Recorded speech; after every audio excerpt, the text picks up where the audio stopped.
the Spot Track Podcast, talking sports contracts, the salary cap, and business of sports. Welcome to another edition of the Spot Track Podcast. My name is Mike Ginnitti. It is Monday, April 15th. Masters weekend is done.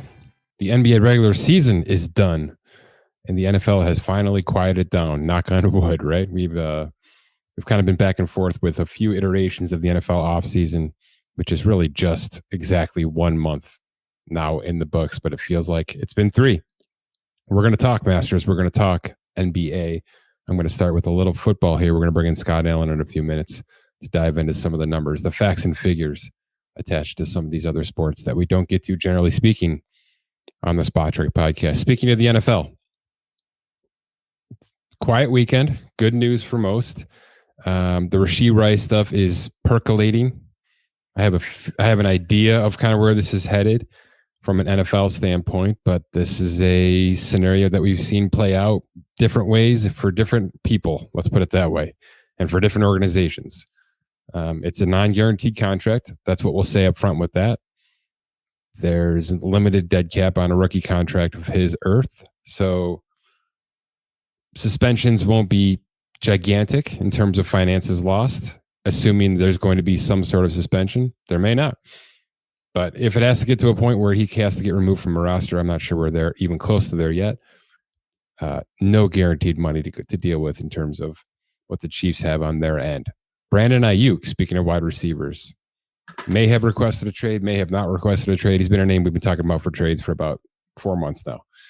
The Bills are in, the Jags are in, the Indianapolis Colts are in. Let's just say that out loud. There's teams that are definitely in on this player.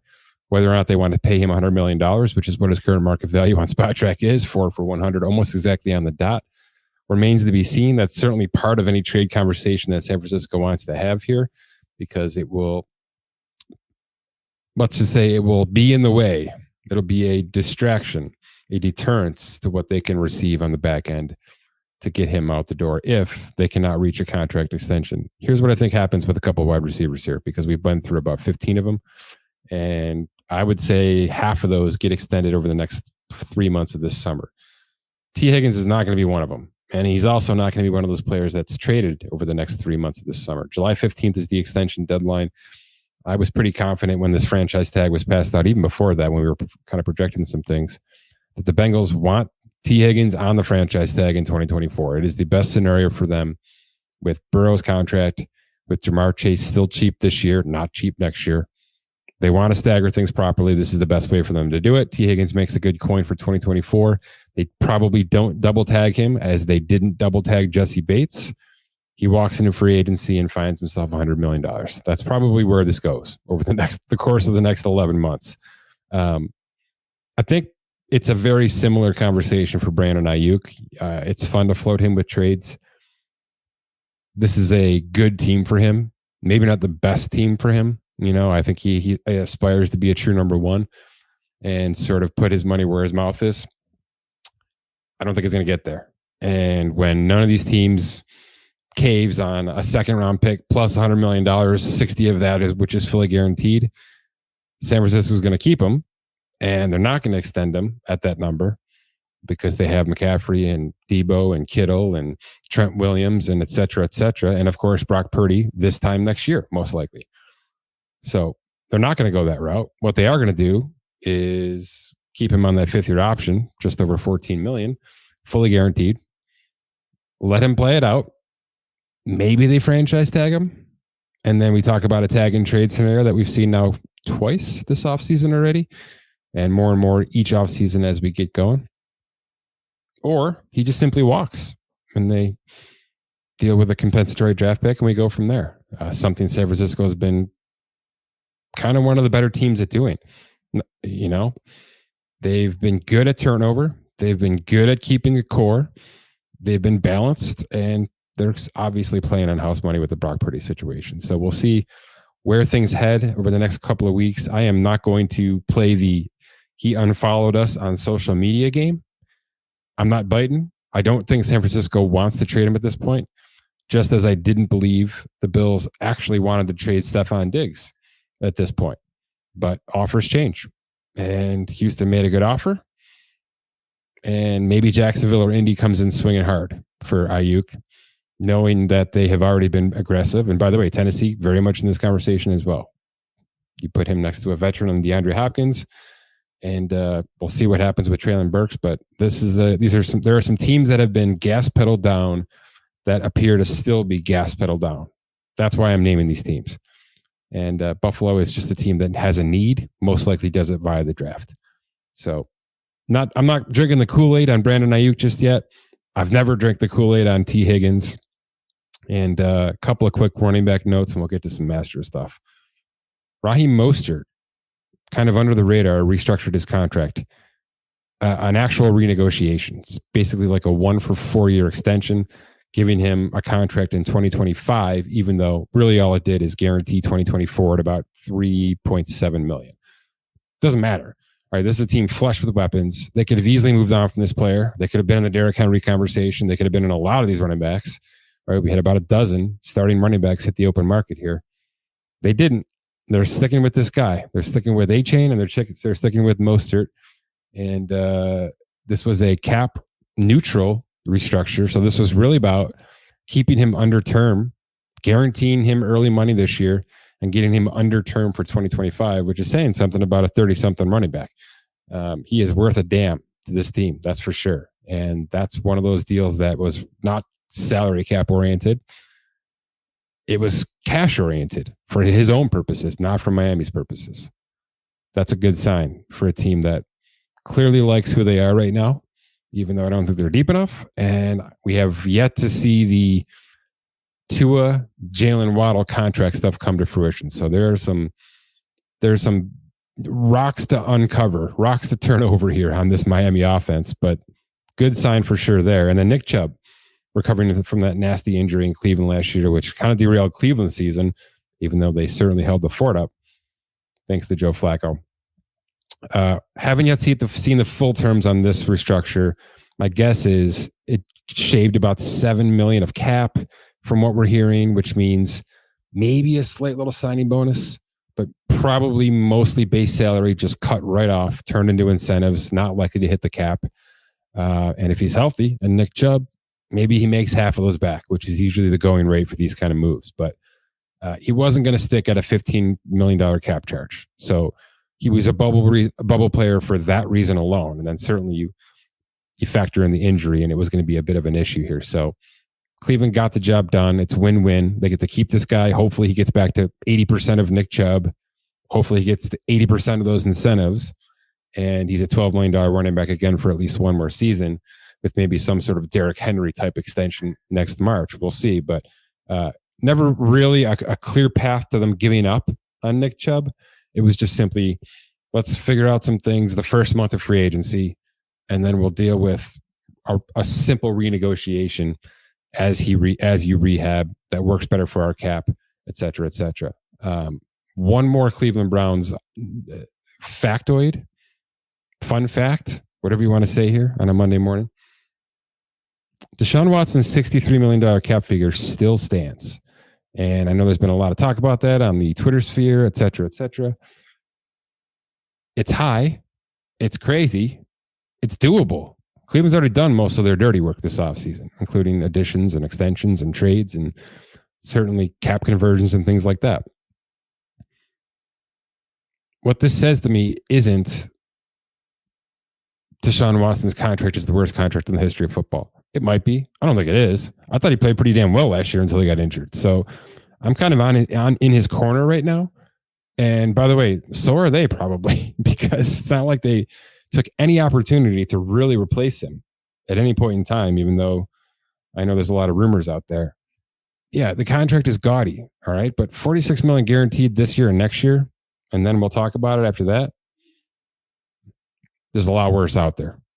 Check out the cash rankings on Spotrac.com, and you'll have a fun little rabbit hole to go down. It's a bad contract. It was a terrible trade. Everything about it, and from a compensation standpoint, was bad. But the point to be made here is that they have not touched that $63 million. And when that doesn't happen, okay, there are various reasons that teams do not convert gigantic base salaries. Number one is they have figured out a plan to simply do 8 other maneuvers in order to not have to do this one. That is what Cleveland has done to some degree, with some cap casualties, with a bunch of cap conversions, with some trades, yada, yada. The fact that it was this player, though, right, that they didn't want to touch this player's contract is telling. All right.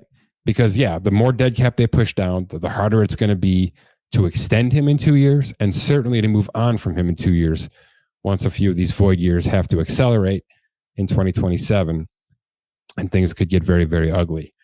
So they are preserving their future finances, at least for a moment. We could wake up Tuesday morning and that $63 million cap hit could be dropped down into the 30s pretty easily, right? It's just simple math. But if they don't, if they run 2024 out with him at that number, it might be good business and it might be really good insurance, right? It's good business if he ends up working out and needs an extension. And this just made that easier because it's less prorated bonus that has to get moved into the new contract. And if it doesn't work out, then it's extremely good insurance because now they've mitigated, limited, minimized to some degree the dead cap hit they're going to have to take to move on from this player when a trade is completely implausible and they simply just have to let the contract void. So something to make note of. I'm in his corner right now. I think that with the right team, and I think this coaching staff specifically, there's some promise here for him to at least come back to above average form. I don't think he's going to be a top 5 player, right? That slam dunk first ballot Pro Bowler that we saw in Houston for at least a cup of coffee. But we're getting there. And there's certainly a lot of weapons that they've run back that makes me think Cleveland certainly likes themselves about as much as I think Miami likes themselves right now, which is always a good thing as we head towards off-season workouts this week. All right, let's talk golf and NBA with Scott Allen. Scott, welcome to the show. It's been a minute. We did some chatting offline here. Certainly a big sports weekend, and it's I guess the NBA stuff kind of gets cloudy with all this Masters. And I mean, if you're following NASCAR, if you're following baseball at all yet, in 40-degree weather for a lot of these games, there's a lot going on, is my point. And I think the Masters certainly dominated the weekend. Let's start there. You've been tracking this PGA stuff and the LIV stuff actually for a bunch of years now. And you were as early with somebody on Scottie Scheffler as I think anybody could be, because you've been running these names into our system now manually for a bunch of years, and his name just keeps popping up at the top of your list, and it's just hard to look away at this point. So, he's not selling t-shirts, right? I mean, he's not that guy, but he's winning golf tournaments, and he's winning the big ones, and certainly this weekend, winning them with ease. What are the numbers on Scottie Scheffler now running into mid-April of 2024 for his career? Yeah, we're talking about $82 million in total career earnings. So on SpotTrack.com, we split off earnings, official versus unofficial versus, the PIP That's stuff. Like match play and all that stuff, right? We kind of split those things off. Yeah. Yeah. And then some of the bonuses, Comcast business top 10, the PIP stuff, the championship bonuses at the end of the year. So we've sort of split everything out. So what I'm talking about is total. I mean, he's jumped up quite a bit. What did I say? $82 million. Change, yeah. 6th all-time in history right now. So the last few years of influx of cash that they've been putting into these enhanced events, the final bonuses that they've been pushing more money in, it's just increasing these salaries, tenfold compared to what they've been in the past. I mean, we have a spot on the PGA section where it's earnings champions by year. And if you go and take a look, you can see the difference. And right now, Scottie Scheffler, before the Masters, was at $11.5 million. Now add in $3.6 million. Mm-hmm. So that jumps him up to 15. Last season he was at 21, And then the prior season, he was the highest at 14. And then we're in 7s, 9s, 8s. So the influx of cash has really helped the ones that win. It's jumping them up the rankings quite quickly right now. 2 points on this quickly. He's 27 years old, Scott, and he's 6th all-time in earnings. And you're right. It's a good point to make that a lot of this, or at least part of this, is that Live Golf kind of shook up the PGA world and somewhat doubled these purses in a lot of instances, right? So recency bias a little bit there with some of the money he's earned, except, and correct me if I'm wrong, Scottie Scheffler has not won a tour championship. Is that correct? I do not think he doesn't have that like massive bonus at the end. Yeah, he doesn't have that $18 million Rory McIlroy bonus that, that is sitting on his 100 and change earnings. So this is just grinding it out, winning small tournaments, winning majors. Yeah. Yeah, the highest tour championship bonus that he's had was $5.57 million in 2022. Last year it was $2 million. He's at a 2.5. So he's at the top, but not, maxing out on that. The other thing that I'll say is with, the recency bias is we have a spot by date range. So you can go in and say, how have players, golfers performed over a certain amount of period? If I rewind it all the way to April 2001 of last year through today, which I haven't gotten the Masters in yet. I'm efforting to get those in right now. When the Masters is in there, he's going to be upwards of $24 million in the last year. The next closest is Wyndham Clark at $16.7 million, and then it drops to Victor Hovland at $11.3. So he's just been crushing everything that he's been doing. He's made every cut that he's had. He just keeps climbing up the leaderboard as far, no pun intended, of the career earnings and official earnings and everything else. He's just in that prime spot right now. The other thing that I will mention is this was his 120th event that he's had in the PGA, which if you go and look at the career earnings, we're dealing with a comparison of, Tiger Woods has 378, Phil Mickelson 663, Rory McIlroy 245. All these guys at the top of the leaderboard have triple the amount of events that Scottie has had. So if he continues this trajectory, in addition to the amount of events that he can eventually get to, he may crush Tiger at the top at 120.9 million. I mean, 100 million this year is in reach. If he wins the Tour Championship this year, he can amass 100 million this year, Scott.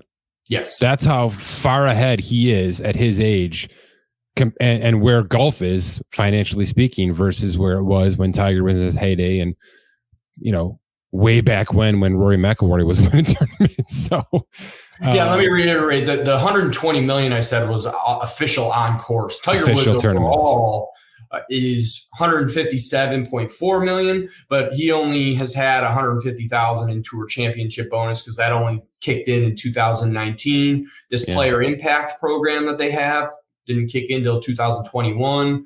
Comcast Business Tour Top 10, that's 2021. So some of these things, like I said, are an influx of cash that have come in recently that some of the older players haven't. But still, Scottie's on a tear right now. Yeah, all incentives aside, he's just flat out winning.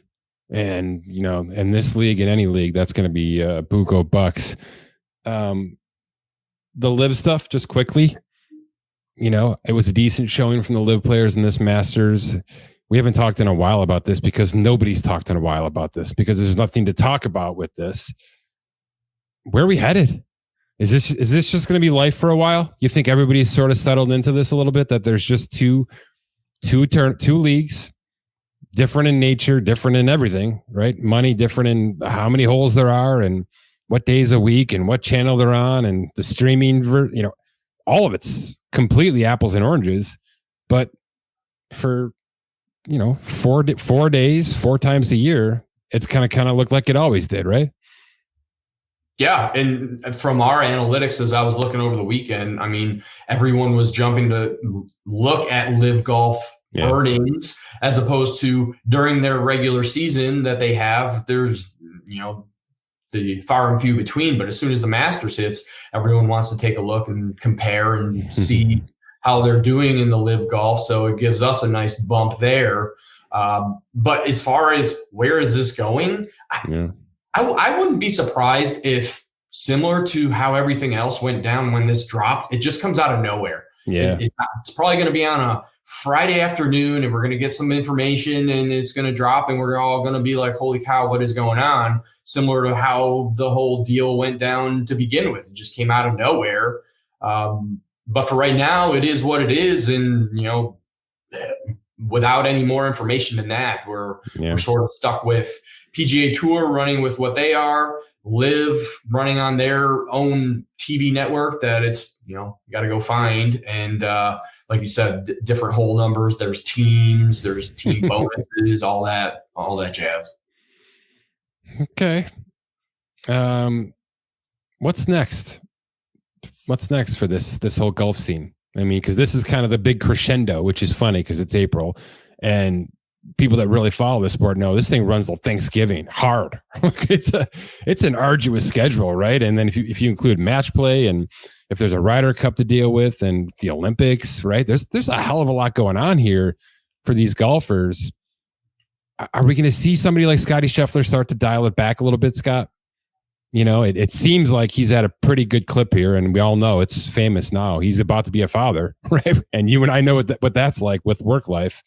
Do you foresee him dialing things back a little bit, or is somebody in his ear right now saying, "Look, you are on a Tiger run," and I don't even think that's hyperbole, right? I mean, this is a Tiger run for, I think, the better part of 3 years now. You just got to ride this thing out until you're not hot anymore. Is that maybe the best advice you can give Scottie Scheffler here?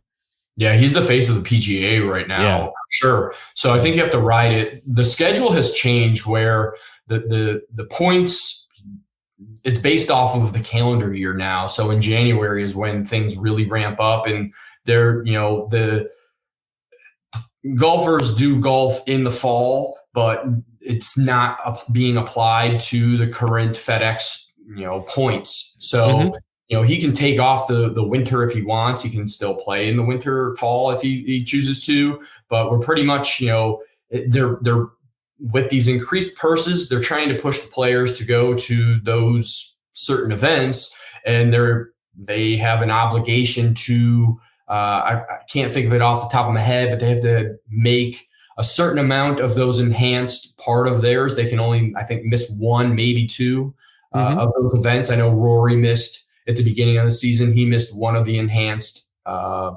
events.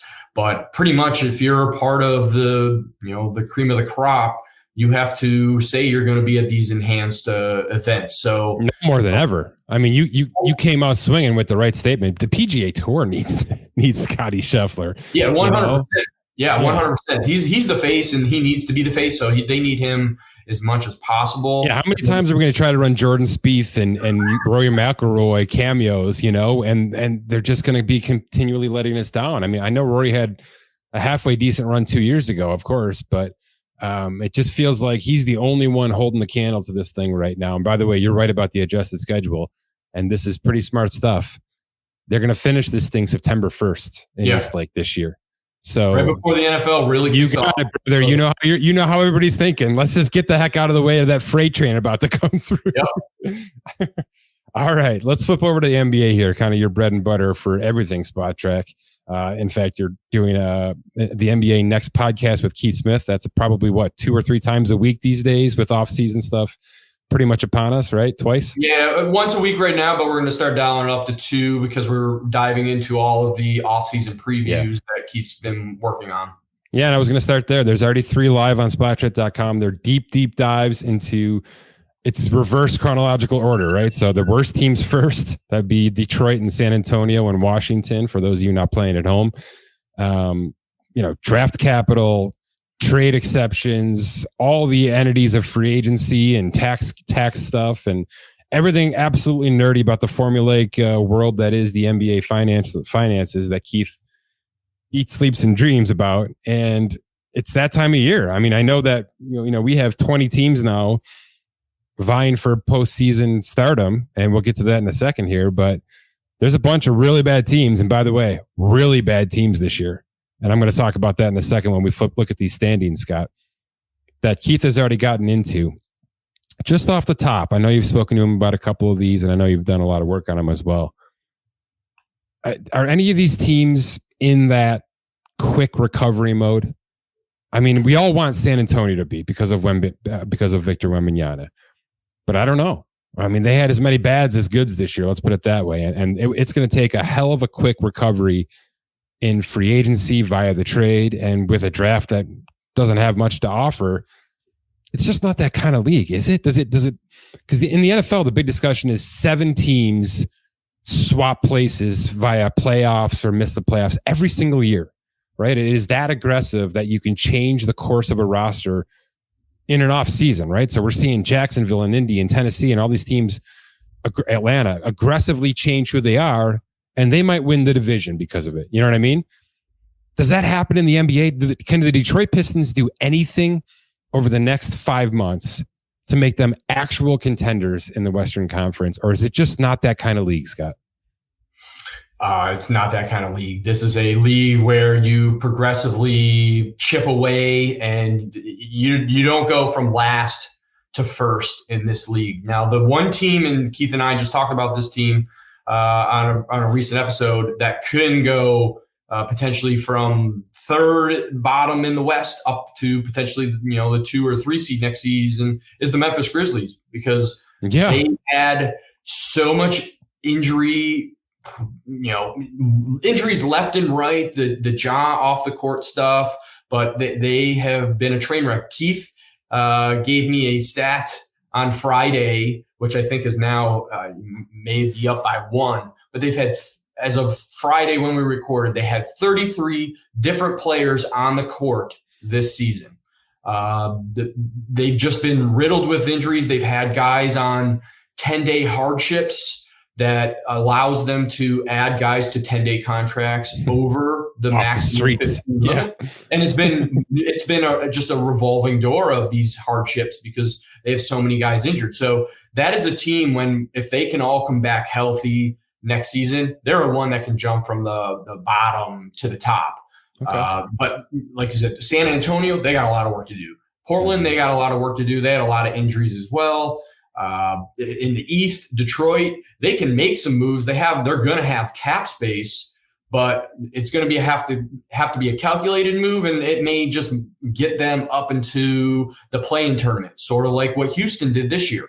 Yeah. They probably, out of all the teams, had the biggest jump as far as going from the bottom up, almost making it into the play-in tournament. Kind of fell short down towards the backstretch towards the playoffs here, but they made huge strides. But they made a lot of, they brought in Dylan Brooks, they brought in Fred VanVleet, so they made a lot of signings and made some moves to try to put around their young core, because they already had their young core. So they may make another move this offseason to try to get them up a little bit higher.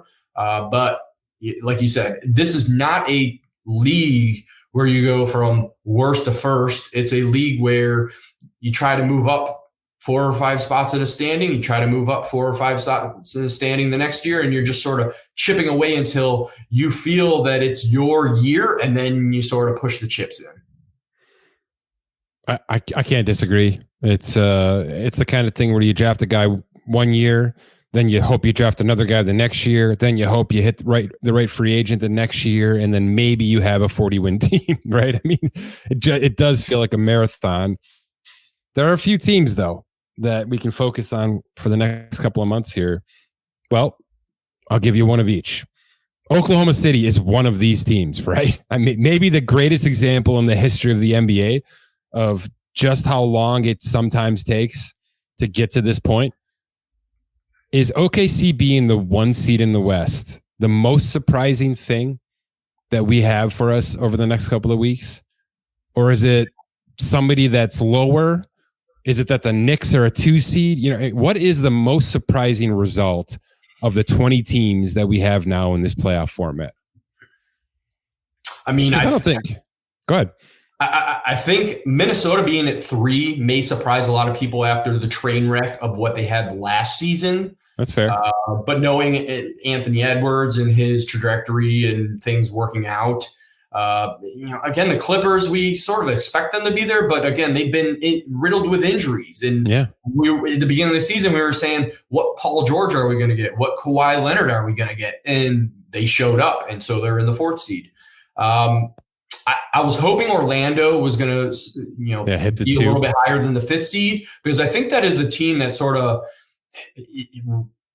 overachieved for what most people thought they were. I think they were probably that one season away from really making a move. I was hoping they were going to really make a move at the trade deadline, and they really didn't. So maybe this offseason is when they decide, all right, we're going to push all of our chips in. Going back to the Oklahoma City Thunder, I think they were okay doing what they did because Chet was sort of like that, signing that he didn't play at all last year. He got to learn for a whole year, and then he comes back, and it's sort of like that, that signing that you didn't have to do, but because you already had it in your back pocket. So I was talking to Keith earlier today, and I said, if I remember correctly, I think I said at the beginning of the season, I was saying Oklahoma City is the team that most people are going to say that they're 1 year away. And I think that's the team that they're going to be at the top of the West. So I was high on them going into the season, and I thought they were going to make a bigger move at the trade deadline than Gordon Hayward. They didn't make that move, but they didn't have to make the move. So if they can go make a deep run and get potentially to the championship round, that just sets them up to, maybe make a splash or a move if they need to this coming off season. I think the teams you're mentioning in this little segment here are all belong in this conversation. And I'd look at it this way. Isn't Orlando just following the coattails of Oklahoma City at this point in time? Yeah. Right? OKC didn't make that big swing. Orlando's not ready to make that big swing yet. OKC was a 10 seed, a play-in team last year. They didn't move the needle at all, right?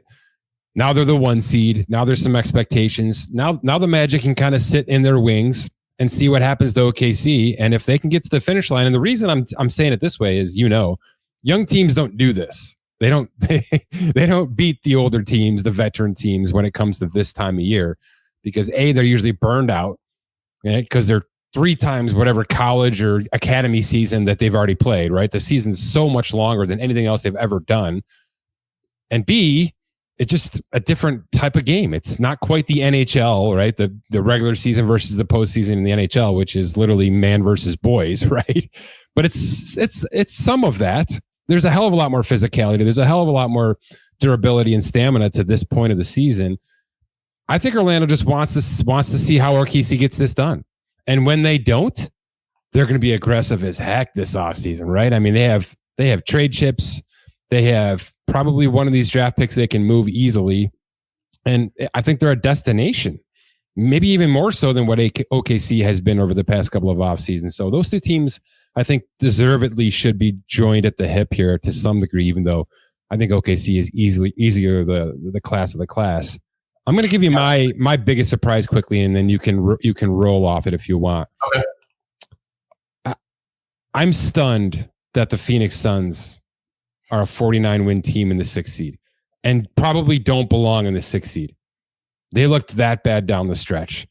They were built to stagger the injuries because the injuries were inevitable on this team. But they were built to withstand them, sort of like the Clippers were. I feel so much better about the Clippers in the 4th seed than I do Phoenix in the 6th seed. And I can't believe I'm saying that because the Clippers were the butt of all of my jokes to start the season in October, or at least when the Harden stuff all came to fruition. I don't know that I feel worse about a team in the postseason right now, not the play-in teams. I don't think I feel worse about a team than I do about the Phoenix Suns right now. And that's shocking because I am so much pro Booker, so much pro Durant.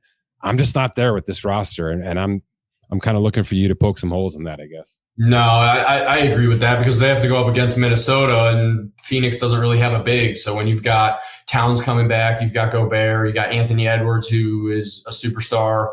Minnesota should roll over Phoenix. Yeah, they have Booker, they have Durant, but Beal's been a shell of himself, and the rest of the roster, they're strapped because they have such high salaries. They can only sign minimums, and then they had to make some trades at the trade deadline to try to help bolster that roster. But I think Minnesota rolls over them. Okay, let's bring some money into this conversation because that's what we do for a living. Before we go there, a great stat going back to the Oklahoma City Thunder. You mentioned that they've been a train wreck for a while, up until a point. They really haven't. Ever since they became the Oklahoma City Thunder, the first season they were in Oklahoma City, they had a losing record. Ever since then, they've had a winning record except for 2 seasons, the 2020-21 season and the 21-22 season. Every other season, they've had a winning record. So they just had 2 down years, and they just keep the train rolling. They have all those picks. Yeah. So I'm interested to see how they operate. Keith and I talk about this team quite a bit because they own so many picks across the league that they can really do anything they want. They can make a trade. They can bring in a superstar. They can just roll with what they have.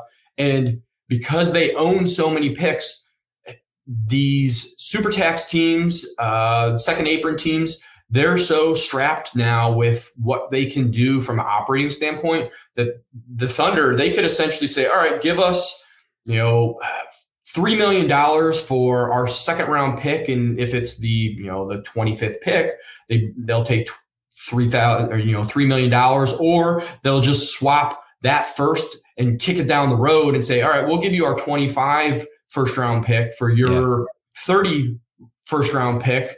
And then they know they're restocked in, 5 years from now. So they really can do a lot. And I won't be surprised if you mentioned Orlando. I won't be surprised if they do a similar situation because they have a mix of veteran players with young kids that they've drafted. Remember, SGA, they didn't draft SGA. They made that massive trade. Paul George, baby. Paul George to the Clippers, and that's where they've got a lot of these first-round picks from. So I just wanted to bring up that point because they've been winning even with, after the Harden, Westbrook, Durant years. Yeah. It ties into where I was headed anyway, which is, you've already started to run the numbers on 2024. There's some projections out there from Keith in terms of like spending power and cap stuff. And certainly with the aprons, because that's going to be a big talking point here now as this new CBA really starts to take form. I know Boston's ugly. I know Denver's ugly. I know Golden State's still ugly right now, even with Clay falling off of things. Those are the teams you're talking about here, right? Those are the teams that a team like an Orlando or OKC can bail out to a certain degree. We'll buy you now. We'll take your money now to move some of the assets down the road so that you can free up a little bit of room, because a little bit goes a long way with these aprons, right? When we're talking about hundreds of thousands of dollars at some point, that's the kind of power OKC has right now. And they've got a GM that knows exactly what the hell he's doing, even though he's made his share of mistakes, of course. But and Denver already the interesting part, Scott, is that you're talking about the best teams in basketball. Because they are so pot committed to a certain degree, they're going to have to give a little bit at some point. Yeah, and Denver started this last offseason where they started buying draft picks and second rounders. They knew they were going to get expensive real quickly because they had to pay guys, and then the new CBA kicked in, and they ended up buying 2 or 3 second round picks because they're cheap. They can, with the new second round exception, they can sign those guys using that exception because they're over a certain amount. And so you're going to start seeing more of that when we get around draft time and into the new league year. You're going to start seeing some of these second apron teams have to operate in a different manner than regular tax or just cap teams. Okay. Speaking of tax teams, I have the 2023-2024 luxury tax numbers in front of me, at least as they stand right now. I know you'll finalize those once things come to us, but based on our numbers, how far do I have to go down the list, 1 through 30, before I don't get to a playoff / play-in team? So I've got all 20 noted here in terms of even the play-in teams, because quite frankly, the number 1 team, Golden State, is a 10 seed right now. So I wouldn't have gotten very far with this bit if I didn't include the play-in teams. How far down the list do I have to go? Yeah, you're at 13. Portland. 13. That's pretty good. All right. That's about half the league. And then from there, it's not until 18 at Toronto. Yep. All right. It's a pay-to-play league. We've talked about that. That was exactly the sentence I was going to give you. We say it every year, even with the expanded playoffs, even with the tax stuff, even with all the rule changes in the CBA, it appears to still be a pay-to-play league. Obviously, we have to see how things shake out here. And OKC being a 1 seed with the 17th tax payroll is certainly a step in the right direction, right? That looks like Major League Baseball to me right there. That's what it looks like. That seems like a Tampa Bay Rays type ordeal. So if they go and win this thing, that's going to be the new conversation for us. Now, is that the trend? Is this something that can be done? Do you just have to forfeit basically 4 or 5 years of really playoff contention to kind of reset your clock and be intelligent with how you handle draft picks and things like that? But the Knicks, are 12th at a 2 seed, even though they kind of limped into that 2 seed. There's a lot of good here. There's a lot of 11 through 17, right? That middle ground of tax allocations in the top 4 seeds in this postseason. I'm going to ask you this question right now. Did teams like Denver and Milwaukee and even the Clippers to some degree, did they take the gas pedal off on purpose here, Scott? Because there's a lot of ways to poke holes in what we're talking about here. And we're going to have a lot of tweets come at us over the next couple of days with, oh my God, Golden State barely made the play-in and they're $205 million pot committed. And how do you keep Steph Curry for the next 3 years? And you know where we're headed here. And the Lakers are right in this conversation too. So I'm just trying to get all the kinks out with these conversations, right? And a lot of it's injury based with Embiid and Giannis and certainly the Phoenix stuff that we talked about. But, it's a big deal that Indiana's healthily in and OKC's healthily in, and even Cleveland to some degree with a bunch of their, they've had some Donovan Mitchell stuff and certainly some Evan Mobley stuff throughout the season. So just, I guess, overall, generally speaking, do you think the pay-to-play stuff is at least transitioning a little bit here? And that some of the teams that are at the top here that are hamstrung by some of these CBA rules. A, do you think it's affecting them? B, do you think they've just forced themselves to not go, what to the wall for 82 games because it's just a better approach for June and for May? Yeah, it is a better approach for just to get into the playoffs and see what happens. But I think what we're seeing is some of these teams they're older. Yeah. Phoenix Suns, they're an older team. The Clippers, they're an older team. Golden State Warriors, they're an older Lakers. team. Yeah. The Lakers, Milwaukee, they're even an older team with, Lillard, Middleton. So Denver, they're getting there, but I'm not going to say that they're the oldest. Some of these other teams are even older. Mm-hmm. We're just seeing new blood, and teams are getting smarter with how they're paying overall. Bingo.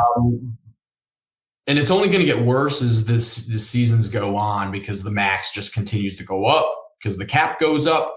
So I think as these salaries do get larger, we may see teams get even more, efficient with what they offer. As these players get older, we may not see the 4-year maxes for an older player. It may be, all right, we'll give you a 1-and-1 just to see. Or they may get creative like a Chris Paul where, all right, we'll pay you guaranteed over 2.5 seasons, and then we'll make non-guaranteed in the back end. Teams are getting smarter with it, especially now that these rules are in place. Now, keep in mind, some of these rules are, came in when they already had a lot of these salaries on the book. So like Golden State already had those salaries. LA Clippers, they had them, they added the extension with Kawhi during the season, but he took sort of a haircut, but it's still a lot of money to have to be on there. Phoenix Suns, they paid the supermax for Booker before these new rules came in, and then they made the trade for Durant. And so some of these teams sort of just have to maybe just wait it out, see where things go. They're going to be hamstringed for a while. But some of these teams at the bottom, Oklahoma City, they're going to get expensive. Memphis is going to get expensive quickly because they've drafted well, and then they're going to have to pay them. So I guess the easy answer is the teams have to just operate how they see fit. And let me go to Minnesota. The sale fell through per rumors because Laurie and Rodriguez were going to completely cut the roster, where Glenn Taylor doesn't want that because they're having an all-time high season right now for them. They've got a chance at a championship, and he didn't like the trajectory of where things were going to go. And that's a team that is going to get wildly expensive. Keith did a great piece on Minnesota a couple months ago, breaking down everything and sort of did foresight on where this was going. That's a team that's going to be in the top 5 of tax very quickly. Yeah. So it's just. And OKC's coming. Yeah, you're right. Come because you're going to have to pay Chet. You're going to have to pay, at some point, SGA again. Mm-hmm. And so the team just has to operate how they see fit. And you're seeing that in Boston. They paid Brown. They're going to have to pay Tatum. Keith and I talked about this Friday, that he is extension eligible on July 1, and he said it's going to happen. He's already triggered that he can get the Supermax. You just rip the Band-Aid off, pay him now. They did the Holiday extension. They already did Porzingis. Derek White is going to be on there too. So they're sort of in this window of push the chips in right now because the new media deal hasn't come through yet. So we don't know what kind of influx of money is going to happen.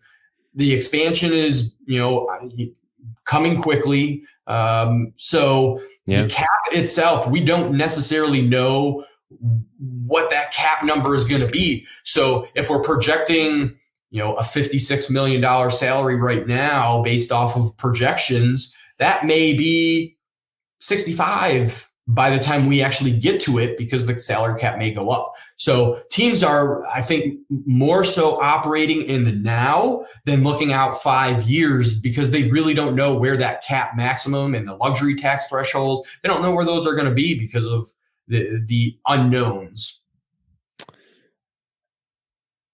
Everything you're saying, I think, is correct. And it leads me to, I think, one final point, which probably doesn't have an answer right now. But if anybody's going to have at least a projection, it'll be you and Keith. And I'm sure you've talked about this ad nauseum.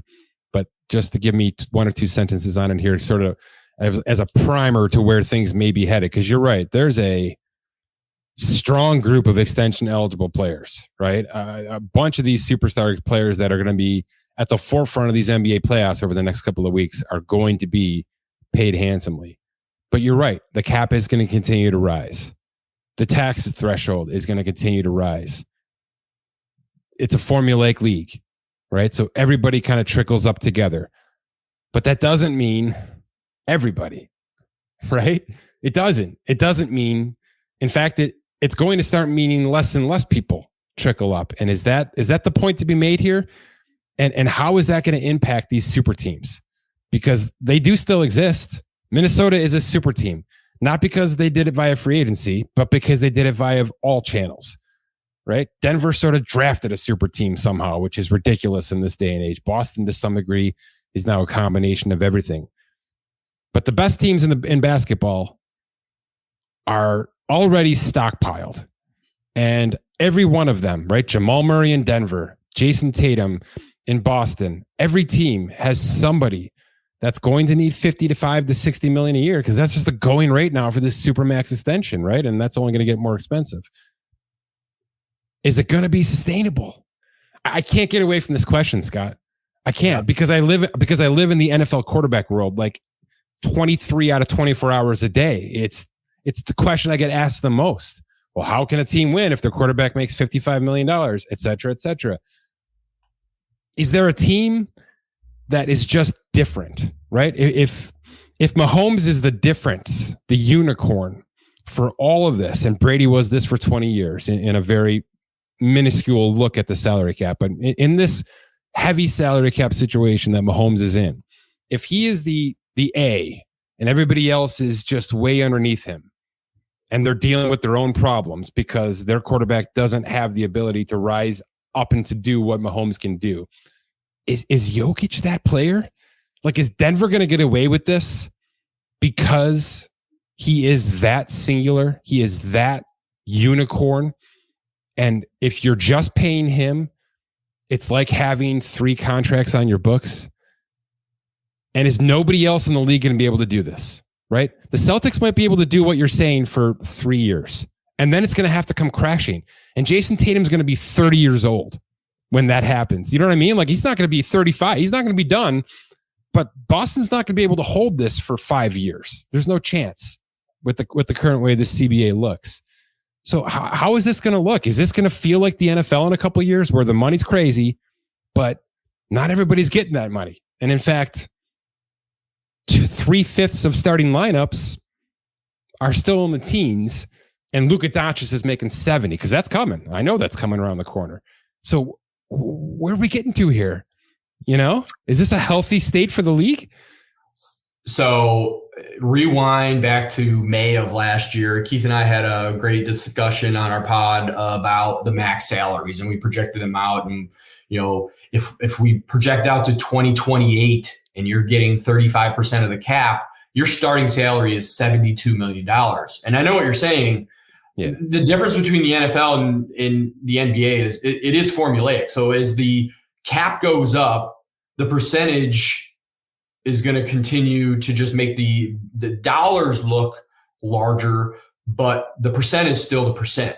So there's a reason why on the multi-year view, you see a percent with the value now, because we're going to get to a point where we just have to reference players at their percent. And Keith and I were talking about this on Friday as well, because he brought up, he posed a question to me of, is Victor Wembanyama going to be the first NBA player to exceed $1 billion in career earning salary? I thought it was a fantastic question. We went back and forth, but because the cap is going to continue to go up, we have to look at it as a percent, because we have a 25%, the 30%, the 35% of the salaries. That no matter what the cap is, those players are going to get those percents. The mid-levels, those are a percent based off of the cap. The rookie scale is a percentage of the cap. The minimums is a percent. Everything is based off of the percentage of the cap going up. So no matter what the salaries are, the middle tier is still going to get a bump. The minimums are going to get a bump at the same rate as these other ones. The other 35, 30%, those just are gaudy looking because they're already gaudy looking. And it's just going to continue. But like in the NFL, that minimum salary is pretty much locked in for the entire CBA. Same with Major League Baseball. It's already locked in. So as those caps and thresholds go up, that percentage of those minimums continues to stay. It gets watered down more and more every year. Whereas in the NBA, it's not going to be the case. So as we're talking about those guys at the top, is it gonna be, you know, hamstrung for those teams to have those? I don't think so, because they're going to operate it at 35% no matter what. The dollar sign's just going to look worse, because we're going to be talking about someone who's making $85 million a year in 10 years or even more. But when you actually look at the percentage, they're only 35% of that cap. So the teams are going to make it work because it's formulaic. Now, when the new CBA is up for the 2029 season, you know, maybe they have to readdress the max or readjust or reset the cap, because it's going to keep going up. I don't foresee that happening, but, you know, that's still 5 years out. But teams are going to operate as they have. Remember, 3-4 years ago, you and I were on and we were talking about, how are you going to trade Chris Paul or John Wall or Russell Westbrook and all these guys that were making $40 million, and they've been rotated through 4 or 5 different teams now. It's just the nature of the beast, and teams are going to deal with it. And if you're a Boston Celtics or you're a Denver Nuggets and you win a championship, and if you're Boston and you just paid all these guys and you get 1 or 2 championships out of it, and you have to blow it up and trade one or two pieces in 5 years. I think Boston, from a organization standpoint, is okay with that because they got their championship. Denver got their championship. So they're sort of playing with house money right now. At some point, they may have to blow it up and move off and, reset, because some of these owners, we're seeing it in Golden State. The owner finally came out and said, we can't sustain this tax very long, much longer, because it's getting wildly expensive, and it hurts your roster construction. So my long-winded answer is the teams are still going to operate as normal. It's not going to be like the NFL. The numbers are going to be the numbers, and because it's a percentage-based system now, they're just going to keep moving forward. I'll disagree in one regard. You're absolutely right. And if I'm looking at Denver next year, Jokic, Murray, and Michael Porter Jr. account for 87% of their salary cap. And that's not going to change. This is not. Yeah, but that is a completely jaded outlook from... Now, are you saying of the salary cap number or over their cap allocations? I don't have it looking in front of me. Yeah, based on the percentages of what we're projecting for next year's salary cap, they're 86% of it. Okay. And there's a lot of moving parts there, and it's not a hard cap. There's a lot of ifs here, right? But that is the modern day super team. That is 3 players on max contracts, right? 2 at 25%, 1 at 30. And that's just where we are. And you're right. That probably doesn't change. Except for this. Let's fast forward to, 2-3 years here when 70 is the number. Because that's coming. You know that's coming. Mm-hmm. There has to be a decrease in max contracts. Has to be. There has to be a new threshold for who is worthy of a max contract. Right? Because there are a lot of names right now, Scott, that are unbelievably debatable, right? And I'm not even sure that it gets enough debate, because teams just say, I have to max this guy or he's going to walk, because there are 4 other teams out there that will do it. I think what will happen, Scott, is teams will refuse it, and there may be more player movement. There may be more good players traded before extended, right? Like, let's say Jason Tatum in 4 years, after this next extension starts to get long in the tooth, is 30 years old. Boston's already won 2 championships. That's a player that probably gets traded 5 years before he would have been traded 5 years ago, if you understand what I'm saying. Mm-hmm. I think there's going to be a point in time where teams just decide we can't do it. Whereas right now, everybody even close, including Ben Simmons, right? I mean, if you want to give the worst example humanly possible, including Ben Simmons, just gets the max contract to reduce the negotiation, to reduce any noise from other teams coming in saying, we'll do it. We'll definitely do it. Just give us a chance. Let's work out a trade. They're just doing it. That's got to stop. To me, that's going to at least thin out. So that'll improve things. I think it'll improve things, and it maybe even make for even more parity in this league. Not that it needs it, in my opinion.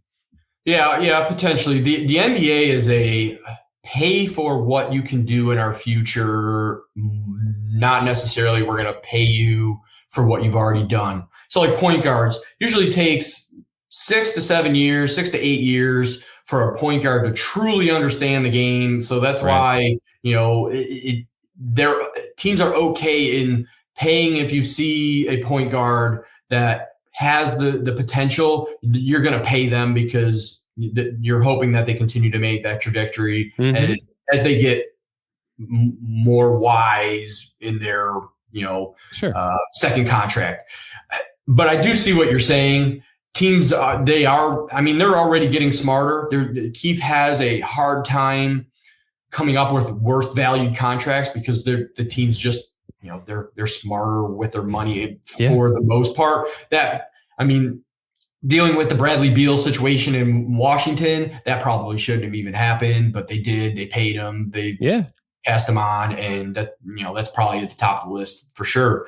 But teams are going to have to be smarter as the tax teams are in there, because you can't aggregate salaries with players for the second apron teams. Mm-hmm. They can't buy buyout players that are above the non-taxpayer mid-level.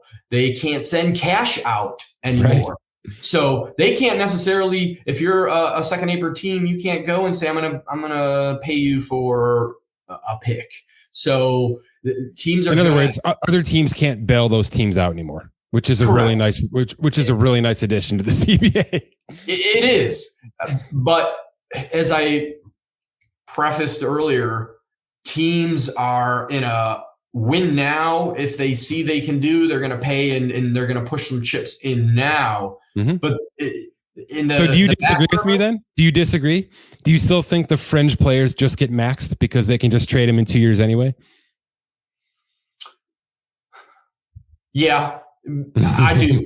Because what ends up happening is because you're going to see teams do in sort of an overpay, because if you can pay a player $20 million, but you're a second apron team, we'll pay you 25 to 28 because that gives you a little bit of a buffer to bring in a $25 million player in 3 years, as opposed to a $20 million player in 3 years. So there may be a little bit of overpay on some of the players that they have rights to, draft rights, anything like that. So there may be a little bit of that where they're inflating a number so that they can flip it on the backside and get maybe a more solid player for that bang for their buck a year later.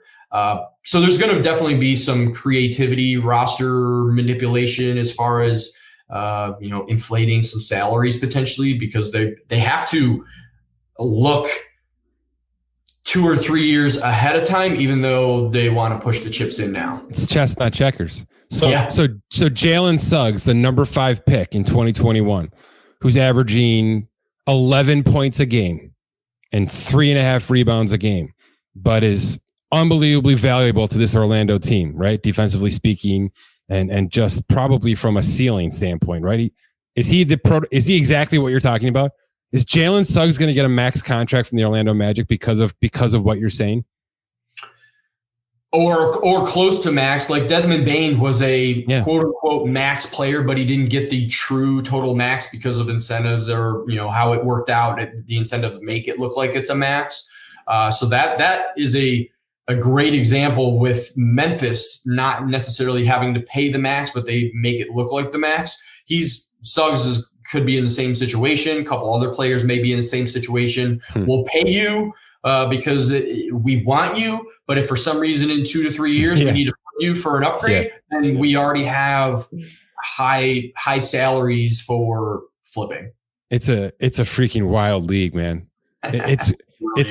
It feels like the wild, wild west, I think, to the average outsider from, the minutia, the actual numbers, facts, and figures. But there is no league in sports more formulaic. There just isn't. Every trade has a purpose, right? That's why 4 teams have to get involved, because there has to be A plus B plus C equals X at times, right? That's how Chris Paul got traded. That's how all these unbelievable, terrible contracts get moved. Every rookie scale is slotted and has exponential increases based on the thresholds that are built around the max contracts. Everything about this league is in sync.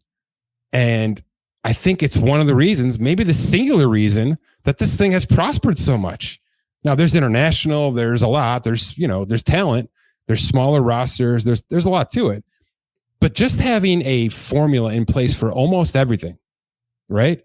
And having smart people like Keith who can, I think, kind of push this thing forward even more, right? I mean, with the help of social media, and actually call out some mistakes that are made and make people smarter in this regard. This entire league feels like it's running on a Tesla engine right now. You know what I mean? And it just gets upgraded every year. And every CBA, we see more and more things that feel ahead of every other league. Like the NFL salary cap is so Stone Age, right? It's so Stone Age to the point, that you can manipulate it so much that it feels fake. It's not fake, but there is nothing fake about what the NBA has constructed, Scott. Do you agree with that? I mean, especially with this latest tax stuff. And Keith, who is not a very animated guy when it comes to, the negative side of things, he was, his reaction to some of this second apron stuff and some of the slaps on the wrist that some of these teams will take got me thinking, I should take this seriously because there's going to be some blowback. And I guess that's where I was trying to go here. Is it going to actually change the roster construction process? And I think we've landed on no, at least for now. Is that how you want to finish this? No. The talking about the tax stuff? Just everything, just the current iteration of finances for the next few years in the NBA. I don't think a lot is going to change based on our talk here. I think teams have to have more foresight. The spending is going to happen. You get those superstars, you're gonna pay them because, like you said, it is formulaic. In the Minnesota piece that we did, Keith and I worked together, and I helped figure out what the tax bills would be if Anthony Edwards got the max or got the super max. If if certain players were signed, because it's formulaic, we can project what the Minnesota Timberwolves tax bill would be next season or the year after or whatever it might be, because we can sort of project those contracts out and see what the bill is going to be. We know what the minimum salaries are going to be. We know what the rookie scales. I mean, teams are probably slotting. All right, we know based on our team right now, we are probably in the 20 to 25 range of the draft for the next 3 years. So based on the formula and the projected cap, I know what the 20th to the 25th picks are going to be from a monetary standpoint for the next 4 years. Then they can slot that in and say, all right, our tax is going to be this amount of money if we have these players on our roster still because we like our roster. So they can really do nerdy spreadsheet kind of stuff and project what is our outlook going to be, which is probably what Mark Laurie and Alex Rodriguez did. They probably did some internal projections of that kind of stuff, knowing who they already have and Anthony Edwards and where they may be. And they saw that it was going to be extremely expensive, even 5-10 years out. And they don't want to necessarily wouldn't want to have to, pay deep into the tax. So it is going to, from a roster construction standpoint, it may not on the surface level do a lot because, like I said, teams are still going to pay if they have to win a championship. It's just going to be the second apron teams. They have to think differently than an Orlando Magic or a San Antonio Spurs or Detroit Pistons right now because they have different handcuffs on them than those bottom teams. All right, man. Good stuff. I appreciate it. Thank you. Yep. Have a good one.